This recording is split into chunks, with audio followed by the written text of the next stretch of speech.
পাতাবাহার বই পঞ্চম শ্রেণী অর্থাৎ ক্লাস 5-এর পাতাবাহার বইয়ের থেকে আমরা ক্লাস করব পৃষ্ঠা নম্বর 47 বের করো সবাই।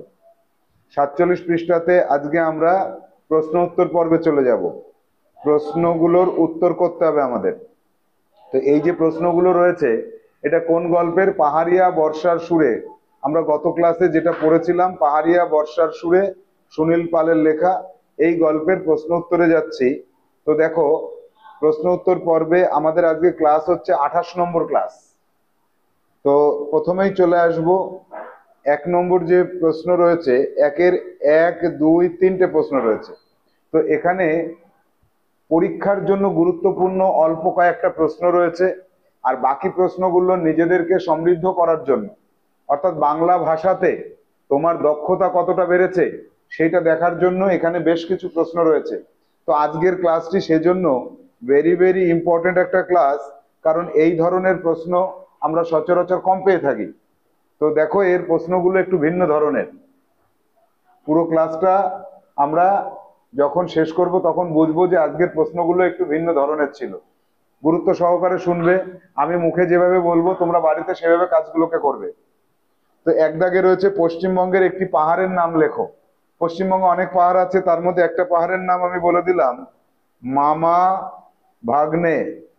মামা ভাগ্নে বলে একটা পাহাড় আছে পুরুলিয়াতে বা বাঁকুড়াতে, এরকম জায়গায় হবে। শুশুনিয়া পাহাড় আছে, শুশুনিয়া। শুশুনিয়া পাহাড়ের জল খায় সবাই। এরকম আরো পাহাড় আছে। তোমরা বাড়ি থেকে আরো নিজেরা গুগল থেকে জেনে আরো 4টে পাহাড়ের নাম লিখবে। আরো 4টে পাহাড়ের নাম লিখতে হবে। বোঝা গেল? এবার চলে আসবো 2 দাগে, পাহাড়ের কথা বললেই কোন ছবি তোমার চোখের সামনে ভেসে ওঠে? তাহলে এর উত্তরটা কি হবে? পাহাড়ের কথা বললে আমার চোখের সামনে ভেসে ওঠে অনেক উঁচু উঁচু জায়গা, যেখানে অনেক বড় বড় গাছপালা আছে, বা কখনো কখনো শুধুই বড় বড় পাথরের ঢিপি। এই দৃশ্যটা আমার চোখের সামনে ফুটে ওঠে, আর বেশি কিছু বলা যাবে না। উঁচু উঁচু জায়গা যেখানে গাছপালায় ভরা, অথবা শুধু পাথর, কোনো গাছ নেই, এরকম উঁচু নিচু জায়গার কথা মনে পড়ে আমার পাহাড়ের কথা মনে পড়লে। 3 দাগ, বর্ষার মাছ ধরা নিয়ে তোমার অভিজ্ঞতার কথা কিংবা মাছ ধরা নিয়ে তোমার পড়া একটি গল্প বা ছড়া লেখো। তাহলে তুমি কোনটা লিখবে? অভিজ্ঞতার কথা লিখবে। বর্ষায় মাছ ধরা নিয়ে আমার অভিজ্ঞতা। তোমার লেখাটা শুরু হবে কি দিয়ে? তোমার শুরু হবে বর্ষার মাছ ধরা নিয়ে আমার, তোমার জায়গা হয়ে যাবে আমার অভিজ্ঞতার কথা। এই পর্যন্ত লিখতে হবে। এই পর্যন্ত লিখে এবার তারপরে উত্তর লেখা শুরু করতে হবে। এখান থেকে হেডলাইন হবে ওটা। গত বছর, আমি বলছি ভালো করে মন দিয়ে শুনে নাও, গত বছর বর্ষার সময়ে আমি আমার দাদার সঙ্গে মাছ ধরতে গিয়েছিলাম। বর্ষার সময় বিলে জল থই থই করে। আমার দাদা একটি জাল নিয়ে মাছ ধরতে গিয়েছিল, বারবার জাল ফেলছে এবং অনেক মাছ উঠছিল। তো সেই মাছগুলো যখন জাল থেকে ছাড়ানো হলো, আমার কাছে একটা বড় হাঁড়ি ছিল, সেই হাঁড়ির মধ্যে মাছগুলোকে রেখেছিলাম। এইভাবে অনেকক্ষণ মাছ ধরার পরে যখন আমার হাঁড়িটা মাছে ভরে গেল, তখন আমরা আনন্দ করতে করতে বাড়ি ফিরে এসেছিলাম। তারপর 2 দিন ধরে আমরা সেই মাছ ভাজা করে, ঝোল করে বিভিন্নভাবে খেয়েছিলাম। ভীষণ আনন্দ হয়েছিল। পারা যাবে না লিখতে? বেশ, এবার যাব বর্ষায় প্রকৃতির রূপ কেমন হয়। ইম্পর্টেন্ট প্রশ্ন। এটার উত্তর কি লিখব? বর্ষার সময় চারিদিকে সজীবতায় ভরে যায়। সজীবতা, গাছে গাছে নতুন পাতা ছাড়ে এবং চারিদিকে মাটি নরম থাকে, চাষের জন্য মাটি অনুকূল হয়ে যায়, পুকুর খাল বিল সব জলে ভরে ওঠে, চারিদিকে মাছ, পুকুর খাল বিলে মাছে ভরে যায় এবং বর্ষার প্রকৃতি ভীষণ সুন্দর লাগে আমার। হলো বর্ষার প্রকৃতি। এরপরে তোমার পাঠ্য বইতে বর্ষা নিয়ে আর কোন কোন লেখা আছে? আমরা যতদূর পড়েছি তার মধ্যে কি বর্ষার কোনো বর্ণনা পেয়েছি? পাইনি এখনো। পেয়েছো? যে কটা গল্প পড়েছি এর মধ্যে বর্ষার বর্ণনা আছে কোথাও? এখনো পাইনি। পরবর্তীতে যদি পাও তাহলে বছরের শেষে লিখবে সেটা। এবার চলে আসবো মিলানো। কর সাথে খ মিলাবো। তাহলে কর সঙ্গে খ যখন মিলাতে হবে, দেখো একটা কবিতা আছে এখানে, এখানে একটা গান আছে, মাছ ধরার গান যেটা রয়েছে, এই গানটার উপর ভিত্তি করেই আমাদের মিলানোর কথা বলেছে। গানটা একবার একটু সবাই পড়ে নাও। যে চল মাছ ধরি গিয়ে নতুন বছরের নতুন জলে, ছাপিয়ে গিয়েছে নদীর কুল, জল থই থই মাঠ ঘাট, কুরুয়া পাখি উড়ে উড়ে কাঁদছে, বকেরা উঠছে সার বেঁধে, মাছরাঙা বারবার ছো মেরেও পায়নি মাছ, সে কি খাবে? এদিকে মাছ নেই তো ওদিকে চল। এই যে আমরা মানে গানটা দেখলাম, তাহলে মাছ ধরি গিয়ে কোথায়? নতুন বছরের নতুন জলে। মাছ ধরি গিয়ে নতুন বছরের নতুন জলে। তারপরে মাছরাঙা বারবার কি করছে? মাছরাঙা ছো মেরেও মাছ পায়নি। কুরুয়া পাখি উড়ছে, কুরুয়া পাখি উড়ে উড়ে কাঁদছে। কুরুয়া পাখিরা কি করছে? উড়ে উড়ে কাঁদছে। বকেরা সার বেঁধে উড়ছে সার বেঁধে, ছাপিয়ে গিয়েছে নদীর কুল। তাহলে এটা মেলানো গেল, গানটা পড়লেই পারা যাবে। এরপরে চলে আসবো প্রদত্ত সূত্র অনুসারে গানটি থেকে গল্প তৈরি করো। নতুন বছরের নতুন জলে আনন্দ করে, এই শুরু হলো। তাহলে নতুন বছরের নতুন জলে এখান থেকে শুরু হবে উত্তরটা। নতুন বছরের নতুন জলে আনন্দ করে সবাই মাছ ধরে। বর্ষার এই সুন্দর প্রকৃতিতে গাছপালা সব সবুজ পাতায় ভরে যায় এবং কুরুয়া পাখিরা উড়তে থাকে। বকেরা সার বেঁধে ওড়ে। কেন? বকেরা মাছ ধরবে বলে ওরে। মাছরাঙা পাখি যখনই জলের উপরে মাছ দেখে ছো মেরে মাছটাকে ধরে নিয়ে যায়। তারপরে মাঠঘাট কত পাখি, যেমন কুরুয়া পাখি, বক ইত্যাদি মাছ খেতে চায়। তারা কেউ মাছ পায়, কেউ মাছ পায় না। তাহলে যদি নদীর এপারে মাছ না থাকে তাহলে চলো ওই পারে যাই, ওই পারে গিয়ে আমরা মাছ ধরি। এইটুকু লেখার পরে আরো লিখবে বর্ষাকালে এইরকম ভাবে মাছ ধরতে ভীষণ আনন্দ হয়। বর্ষাকালে এইভাবে মাছ ধরতে ভীষণ আনন্দ হয়।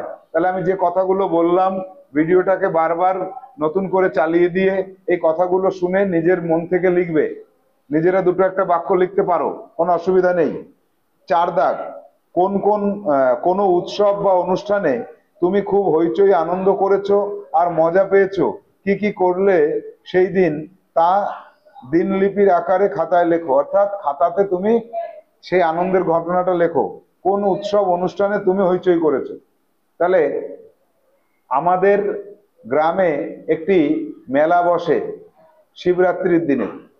কিছুদিন আগে আমি সেই শিবরাত্রির মেলায় গিয়েছিলাম।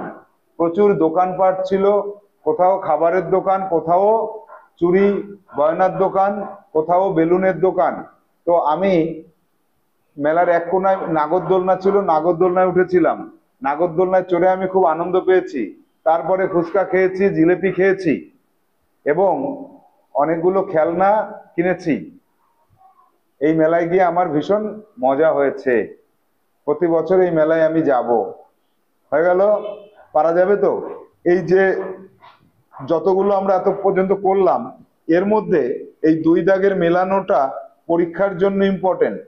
এটা পরীক্ষার জন্য গুরুত্বপূর্ণ।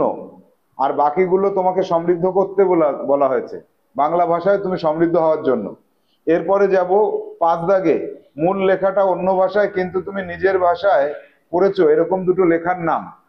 তাহলে মূল লেখাটা অন্য ভাষায়, ইংরাজি ভাষা হতে পারে, জাপানি ভাষা হতে পারে। 4র্থ শ্রেণীতে পড়েছিলে তত্ত্বচানের অ্যাডভেঞ্চার, এরকম আরো তুমি খুঁজে বের করবে, করে নিজে লিখবে। এটা দুটো গল্পের নাম লিখবে। অন্য ভাষাটা তুমি বাংলা ভাষায় পড়েছো। তত্ত্বচানের অ্যাডভেঞ্চার, এটা মৌসুমী গান করে, মৌসুমী কি যেন টাইটেল ছিল, তার লেখা ছিল বাংলায়, তাই না? একজন গানের শিল্পী, তিনি বাংলায় ওই গল্পটাকে অনুবাদ করেছিলেন। আচ্ছা, একটি বৃষ্টির দিনের অভিজ্ঞতা জানিয়ে বন্ধুকে চিঠি লেখো। বন্ধুকে চিঠি লেখার নিয়মটা কি জানা আছে তোমাদের? চিঠি লিখতে গেলে প্রথমে কতগুলো নিয়ম মেনে চলতে হয়। এখানে প্রথমে তোমার নিজের ঠিকানা লিখতে হবে বাম পাশে একদম, তারপরে লিখতে হবে প্রিয় বন্ধু। প্রিয় বন্ধু, প্রিয় বন্ধু হচ্ছে কে? সন্দীপ। প্রিয় বন্ধু সন্দীপ দিয়ে কমা। তাহলে বৃষ্টির দিনের অভিজ্ঞতা, গতকাল, আমি পরপর লিখে যাচ্ছি, ঠিক আছে? গতকাল আমি স্কুল থেকে ফেরার পথে হঠাৎ রাস্তায় বৃষ্টি নেমেছিল। বৃষ্টিতে ভিজতে ভিজতে বাড়ি আসছিলাম। আমার পিঠের ব্যাগ ভিজে যাবে বলে আমি একটা দোকান থেকে প্লাস্টিক নিয়ে বইগুলোকে প্লাস্টিকের মধ্যে ভরে নিয়েছিলাম, আর একটা ছোট প্লাস্টিক মাথায় দিয়েছিলাম। তারপর আমি বৃষ্টিতে ভিজতে ভিজতে বাড়ি এসেছি। আমার প্যান্ট জামা সব জলে ভিজে গিয়েছিল, আমার জুতো ভিজে গিয়েছিল। অনেকক্ষণ বৃষ্টিতে ভেজার ফলে গতকাল সন্ধ্যায় আমার একটু সর্দি লেগেছিল বা কাশি হয়েছিল, এবং আমার মাথাটা একটু ভার হয়েছিল, জ্বর জ্বর ভাব ছিল। রাত্রে আমি ভাত খাইনি, রুটি খেয়ে ঘুমিয়েছিলাম। মা একটা ওষুধ দিয়েছিল, সকালে উঠে দেখি আমি পুরো সুস্থ হয়ে গেছি। আজকে মা বলেছে স্কুলে যেতে হবে না, সেই জন্য আজকে আর স্কুলে যাইনি, তাই তোকে চিঠিটা লিখলাম। তোর যদি এরকম কোনো ঘটনা থাকে আমাকে চিঠি লিখে জানাবি। হয়ে গেল, পুরোটা লেখা শেষ। এই পুরো লেখা শেষ হয়ে যাবার পরে এইবার নিচের ডান পাশে লিখবে ইতি, ইতি কমা নিচে তোর বন্ধু সন্দীপের বন্ধু হচ্ছে অমিত। অমিত, কোনো টাইটেল লেখা যাবে না। এরপরে কি করবে, নিচে ডান পাশে ঠিকানা লিখবে। কার ঠিকানা? যার বাড়িতে পাঠাচ্ছ তার ঠিকানা, নাম, বাবার নাম, গ্রাম, পোস্ট অফিস, থানা, জেলা, পিন নম্বর। আর তোমারটা নিজে এখানে লিখবে। তোমার গ্রামের নাম লিখবে বকচরা বইকরা, তোমার নাম বকচরা বইকরা, গাইঘাটা, উত্তর 24 পরগনা, পিন নাম্বার 74 32 45 লিখে ফেলবে। এই পূর্বে চিঠিটা লিখতে হবে, চিঠিটা কিন্তু দেখবো আমি, ঠিক আছে?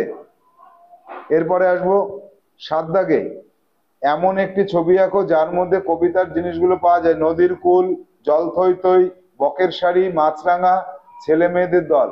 যারা ছবি আঁকতে পারো তারা আঁকবে, যারা আঁকতে পারো না তারা কি করবে? তাদের আঁকার দরকার নেই। তবে সবাই ছবি আঁকা শেখে ছোটবেলায়, যারা শেখো তারা পারবে, আর যারা শেখো না তারাও চেষ্টা করবে।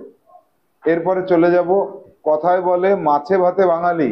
এই বাঙালির পরিচয় গানটিতে কিভাবে ফুটে উঠেছে। আচ্ছা, এটা বাদ দিলাম, যাব। শব্দার্থ ইম্পর্টেন্ট, হ্যাঁ, এখানে পরীক্ষায় আসার মতন আরেকটা জিনিস পেলাম, শব্দার্থ। খরা, অনাবৃষ্টি, যখন বৃষ্টি হয় না তাকে খরা বলে। প্রাসাদ, বড় বাড়ি। সাক্ষাৎ, দেখা। দানা, শস্যের কণা। গাফিলতি, উদাসীনতা। তিরস্কার, বকাবকি করা। উল্লসিত, খুব খুশি। ফই, আশা। লৌগৌ, সঙ্গী বা সহপাঠী। না মাছ, না মানে মাছ। আচ্ছা, এগুলো লাগবে না, এগুলো লাগবে না, ওদের ভাষার ওগুলো লাগবে না। তারপরে পিদান, নতুন, আচ্ছা লাগবে না। চিকা, দরকার নেই। থই থই, জল থই থই, দরকার নেই, দরকার নেই। এই কটা, যে কটা দাগ দিয়েছি এই কটা পড়লেই হবে, ঠিক আছে? তারপরে চলে যাব আটের 1-2-তে ইম্পর্টেন্ট প্রশ্ন। এবার পরীক্ষার জন্য ইম্পর্টেন্ট এগুলো, আটের গুলো পরীক্ষার জন্য ইম্পর্টেন্ট থাকবে। বলছে বৃষ্টি কিভাবে প্রকৃতিকে বাঁচায়। বৃষ্টি হলে প্রকৃতিতে গাছে নতুন পাতা হয় এবং ফল ফুল হয়, মাটি ভিজে যায়, চাষের জন্য উপকারী হয় এবং মানুষ ফসল ফলায়। অর্থাৎ বৃষ্টির জন্য প্রকৃতি এবং জীবজগৎ বেঁচে থাকে।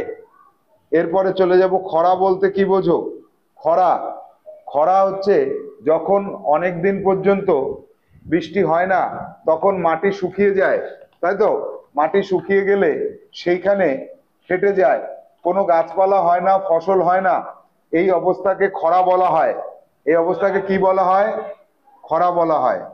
আচ্ছা, অনাবৃষ্টির ফলে মানুষ, পশু পাখি, গাছপালার অবস্থা কেমন হয়েছিল গল্পটা অনুসারে? অনাবৃষ্টির ফলে চারিদিকে শুষ্ক ছিল, মানুষজন না খেতে পেয়ে মারা যাচ্ছিল, পশু পাখিরাও খেতে পারছিল না কারণ কোনো শস্য ছিল না, এবং গাছের পাতা, ফল ফুল কোনো কিছুই ছিল না, মৌমাছিরাও মধু সংগ্রহ করতে পারছিল না। এই সকল জীবজন্তুরা ভালোভাবে বাঁচতে না পারার জন্য অনেক দিন পর্যন্ত বনের বাঘ সিংহরাও না খেয়ে শুকিয়ে যাচ্ছিল, সবাই ক্ষুধার্ত ছিল, সবার শরীরের অবস্থা খারাপ হয়ে যাচ্ছিল। এই কটা কথা পেয়েছি না আমরা? এটা ভেরি ভেরি ইম্পর্টেন্ট, এটা ভেরি ভেরি ইম্পর্টেন্ট একটা প্রশ্ন, এটা পরীক্ষায় আসবে। এটাও ভেরি ভেরি ইম্পর্টেন্ট, খরা কাকে বলে পরীক্ষায় আসতে পারে। ভগবানের প্রাসাদে পৌঁছে ব্যাঙ কি দেখলো? এটাও ইম্পর্টেন্ট প্রশ্ন। ভগবানের প্রাসাদে পৌঁছে ব্যাঙ দেখলো মন্ত্রীরা এবং তাদের স্ত্রীরা, তারা মহাভোজে আনন্দে মেতে উঠেছে। এর পরের প্রশ্নটা দেখো, প্রাসাদের দৃশ্য দেখে ব্যাঙ উত্তেজিত হয়ে পড়লো কেন? ইম্পর্টেন্ট। প্রাসাদে প্রচুর খাবার নষ্ট হচ্ছিল এবং সবাই আনন্দ উৎসবে মেতে উঠেছিল। এদিকে পৃথিবীতে খরার জন্য মানুষ এবং অন্যান্য জীবজন্তু সবাই খুব খারাপ অবস্থার মধ্যে দিন কাটাচ্ছিল। এই কারণে ব্যাঙ রেগে গেছিল। হলো। পরেরটা, ভগবান ও তার রক্ষীরা মৌমাছি, বাঘ এবং মোরগের হাতে কিভাবে নাকাল হলো? মৌমাছি রক্ষীদের মুখে, এটা ইম্পর্টেন্ট প্রশ্ন, ফুল ফোটালো এবং মোরগ ডানা ঝাপটে ভয় দেখালো, বাঘ তাদের বলল খেয়ে ফেলবো খেয়ে ফেলবো। এইভাবে তারা রক্ষীদের নাকাল করে তুলেছিল। পারবে এটা লিখতে? যে কটা ইম্পর্টেন্ট বলেছি সব কটাই বাড়ির কাজ থাকবে। HW একদম 1 দাগ থেকে শুরু করে 8 পর্যন্ত, 1 দাগ থেকে 8 দাগ পর্যন্ত, এই যে 1 থেকে 8 পুরোটা বাড়ির কাজ করে নিয়ে আসবে সবাই, যেভাবে আমি বলেছি এইভাবে করে নিয়ে আসবে। আজকের ক্লাস এখানে শেষ করছি, পরবর্তী দিনে পরবর্তী পার্ট আমরা গ্রহণ করব।